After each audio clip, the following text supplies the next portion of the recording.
Hello friends, எல்லோரும் எப்படி இருக்கீங்க? இன்றைக்கி நம்ம வீடியோவில் ஒரு லஞ்ச் vlog தான் பார்க்க போகிறோம். அதுக்கு முன்னாடி என்கிட்ட இருக்கிற அந்த கடாய் குக்கர் அதை பற்றியெல்லாம் நான் உங்ககிட்ட வந்து ஷேர் பண்ணிக்க போகிறேன். இதுக்கு முன்னாடி போட்டிருந்த நிறைய ரெசிபீஸில் பார்த்துட்டு நீங்கள் யூஸ் பண்ணுற கடாய் வந்து எங்கே வாங்குனீங்க, லிங்க் இருந்தால் கொடுங்க, என்ன பிராண்ட் அப்படிலாம் கேட்டிருந்தீங்க. அதை பற்றி வந்து நிறைய ஒவ்வொரு வீடியோலையும் ஒவ்வொருத்தர் கேட்டிருந்தாங்க. சரி, இன்றைக்கி மொத்தமாக சொல்லிட்டோம்னா எல்லாருக்கும் யூஸ்ஃபுல்லாக இருக்கும் இல்லையா அப்படின்னு சொல்லிட்டு என்கிட்ட இருக்கிற எல்லா பாத்திரத்தையும் எடுத்து வச்சுருக்கேன். ஃபஸ்ட்டு அதிகமாக வந்து கேட்டது வந்து பார்த்திங்கன்னா இந்த கடாய் தான்.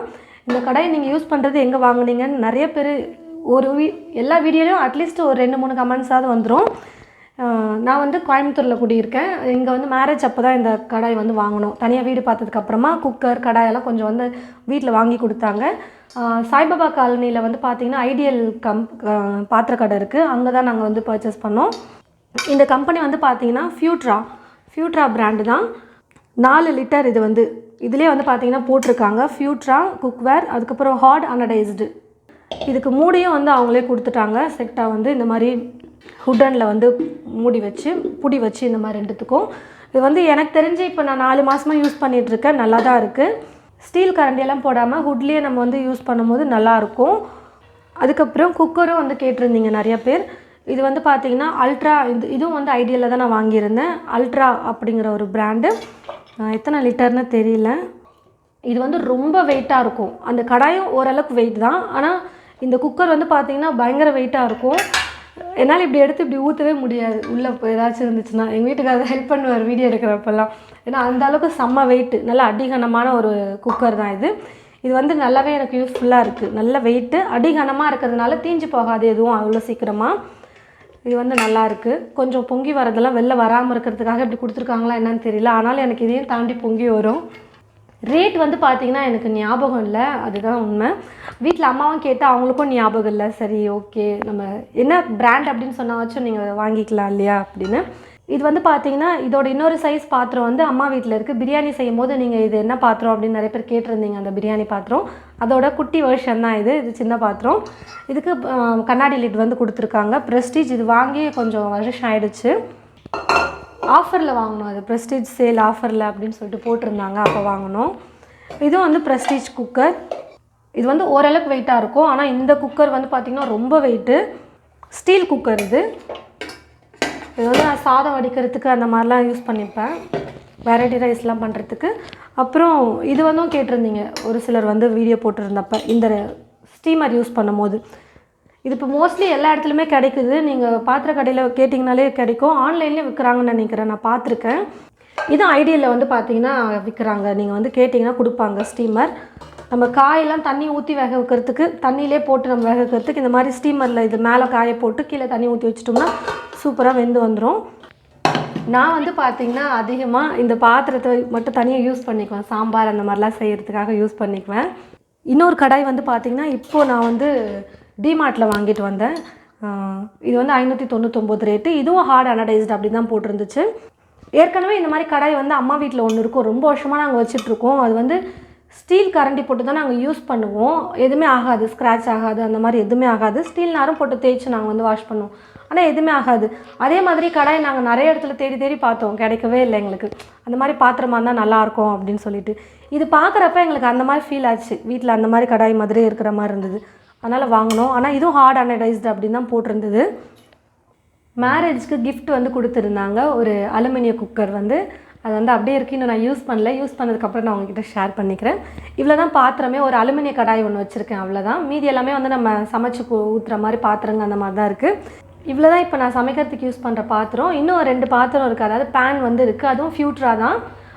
ஒட்டுக்கா நாங்கள் வந்து மொத்தமாக வாங்கினது வந்து பார்த்திங்கன்னா அதே பிராண்ட்லேயே வாங்கிட்டோம். சரி, ஓகே, இருக்கட்டும் அப்படின்னு. நல்லா இருக்குது அப்படின்றதுனால நான் யூஸ் பண்ணுற தோசை தவாவும் அதே கம்பெனி தான், ஃபியூட்ரா தான். தோசை கல்லும் நல்லா கொஞ்சம் பெருசாக இருக்கும், நல்லாயிருக்கும் அப்படின்றதும் அதை யூஸ் பண்ணிகிட்ருக்கேன். இப்போ நம்ம வந்து லஞ்சுக்கு தக்காளி சாதம், அதுக்கப்புறம் சைட் டிஷ்ஷாக உருளைக்கிழங்கு பொரியல் அதெல்லாம் எப்படி செய்கிறதுன்னு நம்ம பார்க்கலாம் வாங்க. 2 மீடியம் சைஸ் வெங்காயம் எடுத்து வச்சுருக்கேன். அதை வந்து கட் பண்ணி எடுத்துக்கலாம். 4 தக்காளி பழம் வந்து நல்லா பழுத்த பழமாக வந்து எடுத்து வச்சுருக்கேன். வெங்காயம் வந்து இந்த மாதிரி கொஞ்சம் மெல்லிசாக நீளமாக நான் வந்து கட் பண்ணிக்கிறேன். தக்காளியை மட்டும் கொஞ்சம் பொடியாக வந்து கட் பண்ணி எடுத்துக்க போகிறேன். ஸ்டவ் பற்ற வச்சுக்கிட்டு ஸ்டவ் மேலே ஒரு குக்கர் வச்சுட்டு குக்கர் நல்லா சூடேறினதும் எண்ணெய் வந்து தேவையான அளவுக்கு சேர்த்துக்கிறேன். எண்ணெய் நல்லா காஞ்சதும் சின்னதாக இந்த மாதிரி 2 துண்டு பட்டை வந்து சேர்த்துக்கிறேன். ஒரு ஏலக்காய், சின்னதாக ஒரு அன்னாச்சி பூ, 2 கிராம்பு, ஒரு பிரியாணி இலை சேர்த்துக்கிறேன். 1/4 டீஸ்பூனுக்கும் கொஞ்சம் குறைவாகவே நான் வந்து சோம்பு சேர்த்துக்கிறேன். சோம்பு ஃப்ளேவர் உங்களுக்கு ரொம்ப பிடிக்குன்னா ஒரு 1/4 டீஸ்பூன் சேர்த்துக்கோங்க. கட் பண்ணி வச்சுருக்கிற வெங்காயத்தை சேர்த்துக்கிறேன். தக்காளியை நல்லா பொடியாக வந்து கட் பண்ணி சேர்த்துக்க போகிறேன்.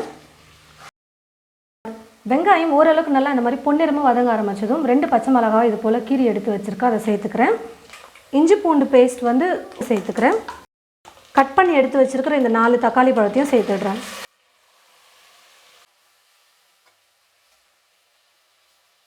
தக்காளி நல்லா மசிஞ்சு வெந்து வர வரைக்கும் வதக்கிட்டேன். இப்போ இது கூட பச்சை பட்டாணி சேர்த்துக்க போகிறேன். நல்லா ஃப்ரெஷ்ஷான பச்சை பட்டாணி தான் நான் எடுத்து வச்சுருக்கேன். 2 கைப்பிடி அளவுக்கு நான் வந்து பச்சை பட்டாணி சேர்த்துக்கிறேன். 1/4 டீஸ்பூன் மஞ்சள் தூள், பச்சை மிளகாவும் சேர்த்துருக்கோம் ஏற்கனவே. இப்போது காரத்துக்கு தேவையான அளவுக்கு வெறும் மிளகாய் தூள் சேர்த்துக்கலாம். நான் வந்து 1/2 டீஸ்பூன் அளவுக்கு வெறும் மிளகாய் தூள் சேர்த்துக்கிறேன். 1/2 டீஸ்பூன் மல்லித்தூள், கரம் மசாலா கொஞ்சம் சேர்த்துக்கிறேன். பிரியாணி பொடி கூட நீங்கள் சேர்த்துக்கலாம், பிரியாணி மசால். அப்படி இல்லைன்னா கரம் மசால் கூட கொஞ்சமாக சேர்த்துக்கோங்க. 1/2 டீஸ்பூனுக்கும் கொஞ்சம் குறைவாக நான் வந்து சேர்த்துக்கிறேன். சாதத்துக்கும் தேவையான அளவுக்கு இப்போவே நான் வந்து உப்பையும் சேர்த்துடுறேன். எல்லாத்தையும் சேர்த்து நல்லா ஒரு 2 நிமிஷத்துக்கு கலந்து கொடுத்துக்கலாம்.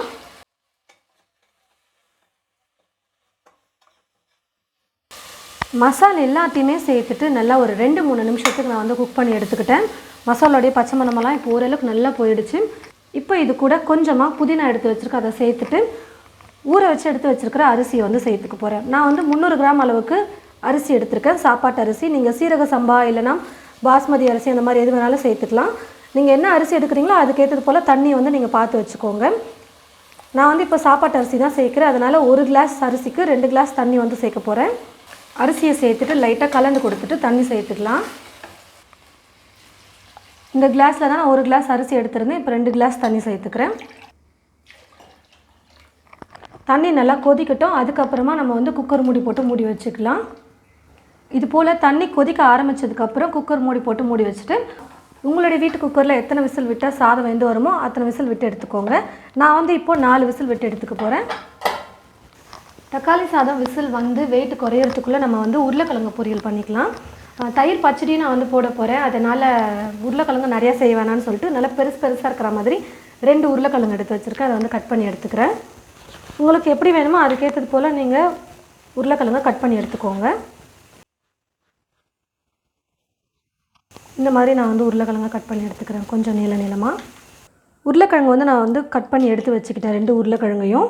ஸ்டவ் பற்ற வச்சுக்கிட்டு ஸ்டவ் மேலே ஒரு கடாய் வச்சுட்டு கடாய் நல்லா சூடு இருந்ததும் தேவையான அளவுக்கு எண்ணெய் கொஞ்சமாக சேர்த்துக்கலாம். எண்ணெய் நல்லா காஞ்சதும் கடுகு சேர்த்துக்கிறேன். கடுகு நல்லா பொரிஞ்சதும் தூளோட ஒரு 5-6 பல் பூண்டு எடுத்து இடித்து வச்சுருக்கேன், அதை சேர்த்துக்கிறேன்.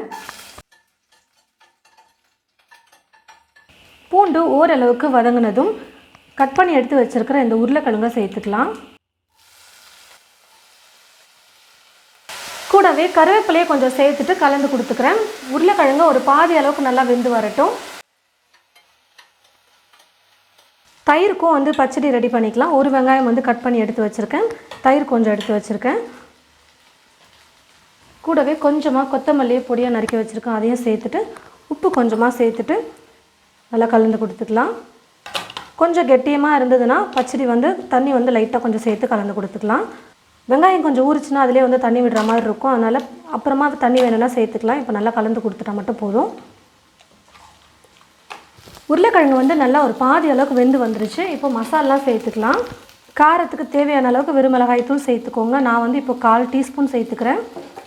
1/4 டீஸ்பூன் மல்லித்தூள், 1/4 டீஸ்பூன் கரம் மசாலா, மஞ்சள் தூள் கொஞ்சம் சேர்த்துட்டு தேவையான அளவுக்கு உப்பு வந்து சேர்த்துட்டு கலந்து கொடுத்துக்கலாம். விசில் வெயிட்டும் குறைஞ்சி வந்துருச்சு, ஓப்பன் பண்ணிக்கலாம். நல்லா சூப்பராக பச்சை பட்டாணி எல்லாமே நல்லா வெந்துட்டு தக்காளி சாதம் நல்லா டேஸ்டியாக வந்து ரெடி ஆகிடுச்சு பாருங்கள். நல்லா உதிரியாக தக்காளி சாதம் ரெடி ஆகிடுச்சு. கடைசியாக இது கூட பொடியாக நறுக்கிய கொத்தமல்லி கொஞ்சம் கட் பண்ணி எடுத்து வச்சுருக்கேன், அதை சேர்த்துட்டு நல்லா கலந்து கொடுத்துட்டா போதும். தக்காளி சாதம் சூப்பராக ரெடி. உருளைக்கிழங்கு நல்லா வெந்து வந்துருச்சு. சும்மா அப்படி கரண்டியில் நம்ம அப்படி மசிக்கும் போதே தெரியும் வெந்திருக்கா இல்லையான்னு சொல்லிட்டு. இப்போ நல்லா வெந்து வந்துருச்சு. கடைசியாக இப்போ இது கூட நான் வந்து ஒரு பொடி வந்து சேர்க்க போகிறேன். இது வந்து பார்த்திங்கன்னா வேர்க்கடலை, பொட்டுக்கடலை, சீரகம் வந்து சேர்த்து அரைச்சது. ஏற்கனவே நம்ம சேனலில் பாலக்கீரை குழம்பு, கத்திரிக்காய் பொரியல் வந்து பண்ணியிருக்கோம். அந்த வீடியோட லிங்க் நான் உங்களுக்கு டிஸ்கிரிப்ஷன் பாக்ஸில் கொடுக்குறேன். அந்த கத்திரிக்காய் பொரியலுக்கு நான் செஞ்ச இந்த பொடி தான் இது. இந்த பொடி வந்து நான் ஏற்கனவே சொல்லியிருந்தேன் அந்த வீடியோலேயே. எல்லா பொரியலுக்கும் நம்ம எல்லா காய்கறிக்கும் பொரியல் செய்யும்போது சேர்த்துக்கலாம் அப்படின்னு ரொம்ப சூப்பராக இருக்கும். இப்போ கொஞ்சம் மீதி இருந்ததுனால நான் வந்து இப்போது இந்த உருளைக்கிழங்குக்கும் சேர்த்து நான் வந்து கலந்து கொடுத்துக்கிறேன். நான் 2 உருளைக்கிழங்கு எடுத்ததுனால 1/4 டீஸ்பூன் அளவுக்கு தான் வெறும் மிளகாய் தூள் சேர்த்துருக்கேன். காரம் அதுவே கரெக்டாக இருக்கும். இந்த பொடி எவ்வளோ வேணுமோ அந்த அளவுக்கு நீங்கள் சேர்த்துட்டு கலந்து கொடுத்துக்கிட்டா போதும். நல்லா சூப்பராக உருளைக்கிழங்கு பொரியல் காரம் கொஞ்சம் கம்மியாகவே போட்டு நம்ம செஞ்சாச்சு. குட்டீஸ்க்கெல்லாம் லஞ்ச் பாக்ஸுக்கு கட்டி கொடுக்கறதுக்கு ரொம்ப சூப்பராக இருக்கும். இப்போ நான் ஸ்டவ் ஆஃப் பண்ணிடுறேன். லஞ்சுக்கு கொடுத்து அனுப்புறதுக்கு குட்டீஸ்லேருந்து பெரியவங்க ஆஃபீஸ் கொண்டு போகிறது வரைக்கும் எல்லாருக்குமே இந்த மாதிரி நீங்கள் தக்காளி சாதமும் உருளைக்கிழங்கு பொரியலும் வந்து செஞ்சு கொடுங்க. கூடவே தயிர் பச்சடியும் கொடுத்தீங்கன்னா இன்னும் நல்லா சூப்பராக விரும்பி சாப்பிடுவாங்க. லஞ்ச் பாக்ஸுக்கு கொடுத்து அனுப்புறதுக்கு ஒரு சூப்பரான ரெசிபிஸ் இது. மறக்காமல் நீங்கள் உங்களோட வீட்டில் ட்ரை பண்ணி பார்த்துட்டு எப்படி இருக்குன்னு சொல்லிவிட்டு கமெண்ட்ஸில் வந்து சொல்லுங்கள். அடுத்த வீடியோவில் நம்ம பார்க்கலாம்.